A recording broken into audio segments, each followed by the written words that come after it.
იცოდით, რომ ფაშიზმზე გამარჯვების დღე რეალურად ორ სხვადასხვა დღეს აღინიშნება. მსოფლიოს მრავალი ქვეყანა 8 მაისს აღნიშნავს, ხოლო პოსტსაბჭოთა ქვეყნების არაევროპული ნაწილი, მათ შორის საქართველოც 9 მაისს. რატომ? ან რეალურად როდის დასრულდა მეორე მსოფლიო ომი? ომი დასრულდა მაშინ, როდესაც გერმანიამ კაპიტულაციას მოაწერა ხელი. საქმე იმაშია, რომ ეს კაპიტულაცია ორჯერ გაფორმდა. პირველი ხელმოწერა შედგა 1945 წლის 7 მაისს საფრანგეთში, ქალაქ რეიმში. ვერმახტის კაპიტულაციის სახელით, სადაც გერმანელი გენერალი გერმანიის სახელით ხელს აწერს კაპიტულაციას და ბრძანებს, რომ გერმანიამ სამხედრო მოქმედებები უნდა შეწყვიტოს 8 მაისს 23 საათსა და 01 წუთზე.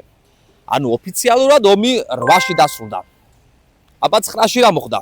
სტალინს არ მოეწონა, რომ გერმანიამ დამარცხება გამოაცხადა საბჭოთა კავშირის ჩართულობის გარეშე.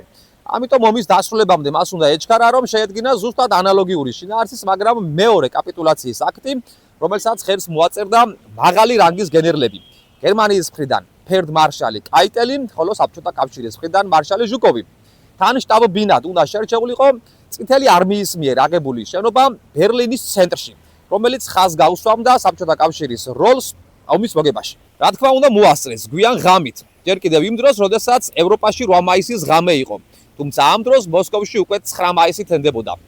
ომის დასრულება თბილისის რადიომ 9 მაისის გამთენიას გამოაცხადა. სწორედ ამიტომ მხოლოდ საბჭოთა კავშირის ქვეყნები აღნიშნავენ 9 მაისს ფაშიზმზე გამარჯვებას.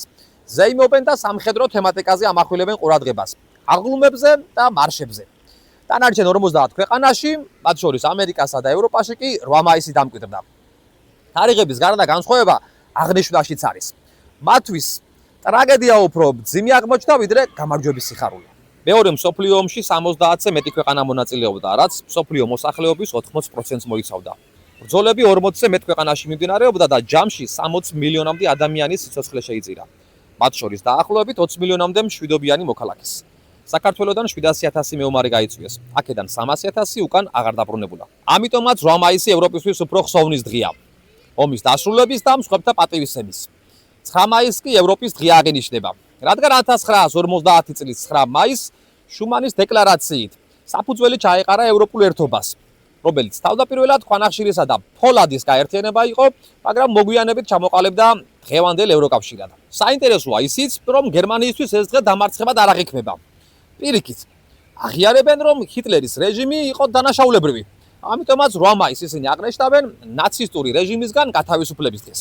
საბჭოთა კავშირის დაშლის შემდეგ ამ დღის აღნიშვნის ევროპულ მოდელზე გადავიდნენ ბალტიისპირების ქვეყნებიც. ხოლო ქვეყნები რუსეთი, ბელარუსი, სომხეთი, აზერბაიჯანი, ყირგიზეთი, ყაზახეთი, თურქმენეთი, ტაჯიკეთი და საქართველოც დარჩა 9 მაისზე. და ბოლოს ისტორია ფაქტებზე დგას, მაგრამ მათი აღნიშვნა ხანდახან პოლიტიკაზეა დამოკიდებული. მაგრამ მთავარია გვახსოვდეს, თუ რამდენად დიდი მსხვერპლი გაიღო კაცობრიობამ და მათ შორის საქართველომაც ამ ბოროტების ასამარცხებლად. ეს ჩვენი წინაპრების სისხლიანი ისტორიაა. დიდება დაღუპულთა ხსოვნას.